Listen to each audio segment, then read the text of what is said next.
Поштовани гледачи, ова е време за бизнис. Како што во последно време практикувам, ви ги соопштувам последните вести и информации. Еве ние врз основа на Државниот завод за статистика соопштува дека над 70 во Македонија има 73.000 деловни субјекти и тој број во однос на 19 година е намален за 4%. Многу помалку од што се предвидувањата и предпоставките дека оваа економска криза ќе доведе до значаен пораст на банкрот фирмите. Се разбира, најголемиот дел од овие 73.000 субјекти, правни фирми и така натаму, се мали и микро компании. Сега се надоврзувам на тема која абсорбира најголем број на прилично голем број на работници и второ, она што е една позитивна тенденција, градежништвото е и натаму во пораст.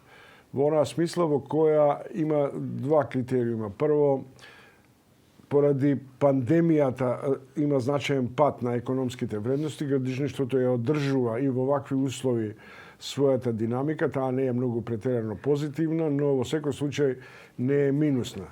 Второ, тенденцијата која во еден подолг период беше за Македонија интересно, особено пред 3-4 години, а тоа е нискоградбата, изградбата на патишта, да сега е во еден мал застој, но затоа високоградбите и градењето на комплекси во Македонија е во некаков значителен пораст.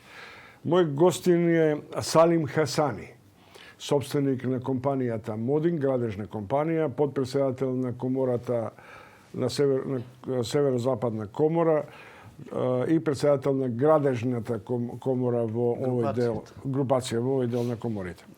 Салим Хасани, фирмата формирана 92 година. Тоа е семејно стебло или е ваш изум?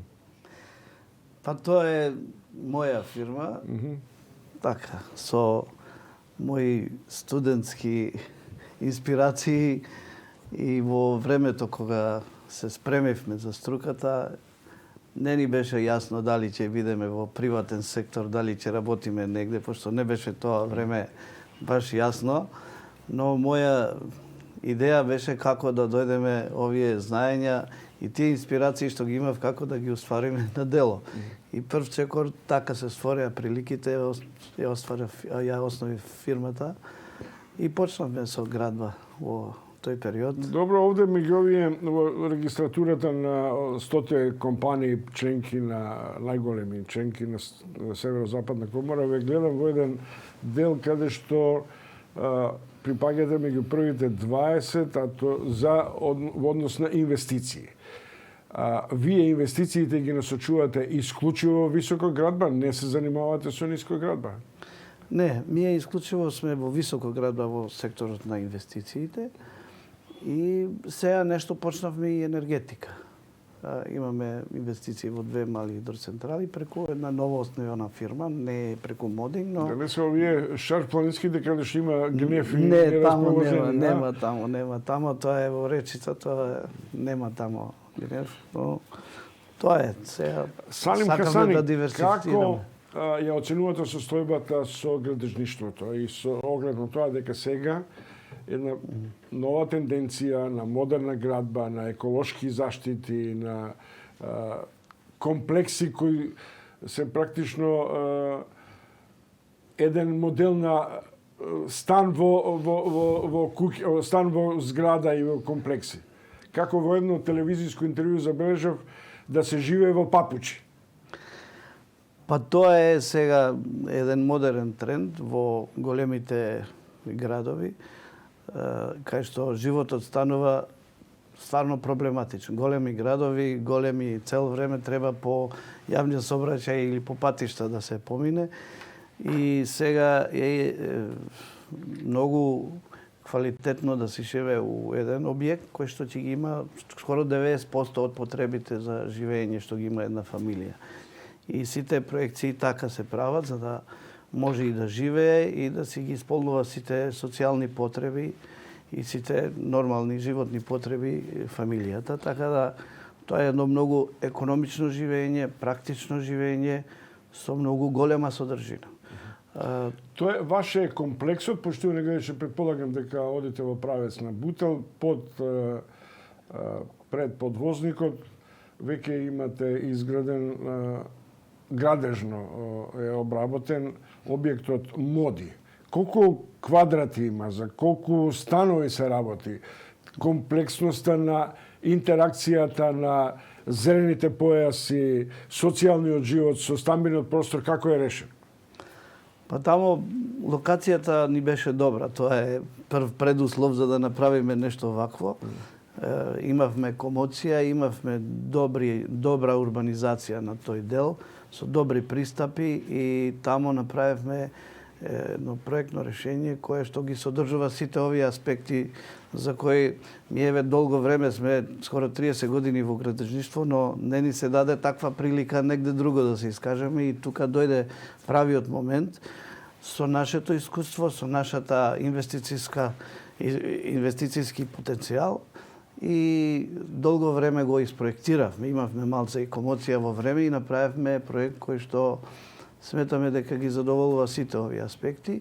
Значи, сообраќајно е добро пристапен од булевар, има Колку станови има? Станови има 4 згради се тамо, во склоп. Значи 4 влеза, кои што од надворешна страна им е пристапот, а имаат по 80 на стана. Значи тамо, кога се гледа како површина е голема, но има помал број на станови, затоа што становите се малце поголеми, полуксузни. По-комфортни. По-комфортни и така сметавме дека ова е веќе некој полуксузен комплекс кој што ќе ги собереме луѓето што малце повисок стандард, што имаат можност да ги консумираат сите овие можности што им ги пружаме. И тоа е, во тој правец се движи и сметаме дека сме на прав пат, затоа што и ги гледаме малце и према купувачите. Постои тренд да се градат вакви импозантни, да речем, за македонски и скопски прилики социјални и стамбени комплекси со повисок стандард. Сакам да прашам како градежник, дали ви се чини дека, или дали водите доволно сметка за стабилизирање на градбата во однос на околината, за чување на еколошките стандарди, на венецот на ветрови за да има провев и така натаму. Какво е вашето мислење, например, во однос на тоа дека во сред центар треба да никнат 20-40 катници? Тоа е Њујорк во инаку градскиот зид на Скопје. Што ви се чини? Дали желбата да се изгради, да се достигне одреден степен на профит е поважна од стилот и начинот на живење во една урбана средина? Па ја мислим дека тука треба да се најде компромисот. Факт е дека сите градови тежнат кон модернизација, кон високи згради, кон големи, но тоа мора да се направи со одредени стандарди. Значи, пред се тие хумано живење, значи да се обезбедуваат услови за хумано живење, за социјален живот, за интерфункција со другите објекти и тоа е нормално. Но не е нормално дека ние не сме за градби кои што не ги исполнуваат стандардите и само никнуваат и само е интересот на бизнисот пред се. Значи тоа е поврзано. Бизнис мора да има, затоа што ако нема бизнис, нема мотивација никој тоа да го прави. И ако нема кој да го прави, ќе останат старите куќи тамо кои што стојат веќе стотици години и сега веќе и не се функционални и тогаш градот не заликува на град. Ако ние тежнеме да донесеме инвеститори, ако тежнеме да има развој, да има динамика, мора да дозволиме да се гради. Но тоа не значи дека да се гради без критериум. Значи, тука е компромисот меѓу интересот на инвеститорите и стандардот што треба да се постигне за да имаме една убава средина за живење. Но тоа е сегде во сите градови. Центарот не може да биде толку озеленот како што е периферијата. Така да таму се концентрират бизнисите, а после во другите во полупериферија, да кажеме, тука веќе почнува живењето и стандардот на живењето. И тоа е така секаде. И гледам дека и кај нас ние мора да се научиме со тоа. Не можеме ние у центар да правиме голем парк и големи зеленила, а таму ние чекаме да дојдат луѓе кои што ќе трошат пари или ќе работат, ќе прават бизнис.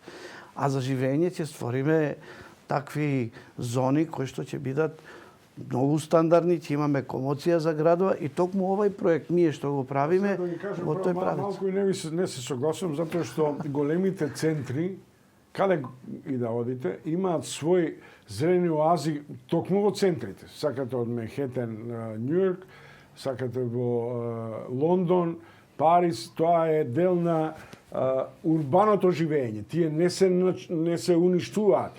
Тоа што мене ми пречи, а мислам дека и вие морате да имате една одредена смисла без оглед колкав е профитот, дека морате да направите интеракција на зрачењето на околината со бизнисот и со комуникацијата. Ја не викам дека на площад треба да имаме зелена површина, ама кажете ми во тој пречник каде има мала оаза зелена. Што значи дека не сум сигурен дека гледате во целината на социјалниот живот. Ако го гледаме Скопје како град, значи не е голем град толку многу и зелените, значи парковите у Скопје се 500 метра од тој центар. Да. И тоа не е многу далеку по мене. Знае дека тоа ќе ми одговорите дека на 1 километар го имате градскиот парк, добро.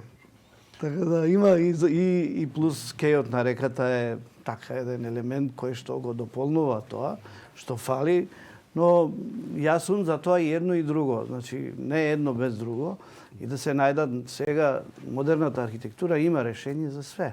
И објектите малце мора да се ориентират на таа грин архитектура. Во моди имате зелени оази? Да. Токму тоа ние сега, еве малце да го презентирам проектот, над трговскиот центар имаме 2500 квадрати, тоа е само за станарите, значи таму немат пристап другите, него тоа е само дестинирано за станарите, тоа е ботанички парк. Со преку 100 врсти на растенија таму, кои што фонтани, шеталишта, одмаралишта, тоа е чисто хумано живење за тие луѓе што ќе живеат таму, за никого друго. Ви посакувам брзо да го изградите, од брзината зависи и профитот. Салим Хасани, градежник и подпредседател на Северозападна комора. Как ни наоѓате работници? Сега во овој момент се чини дека стручните, особено во градежните фирми со оглед на фактот дека има нови технологии, нови материјали, тешко ли се наоѓа? Ви бега? Токму тоа е голем проблем, да кажеме, затоа што сега проектантите при проектирање се инспирираат, се реферираат на референции, светски референции, да кажеме, кои што многу малце се разликуваат од нашите проекти тука што ги правиме. А за да се реализира тоа бара, значи, одредени технологии, системи, материјали кои што тука ништо немаме, мораме све од надвор. И сега кога ќе ги земеме тие материјали и тие технологии од надвор, бара и добра имплементација.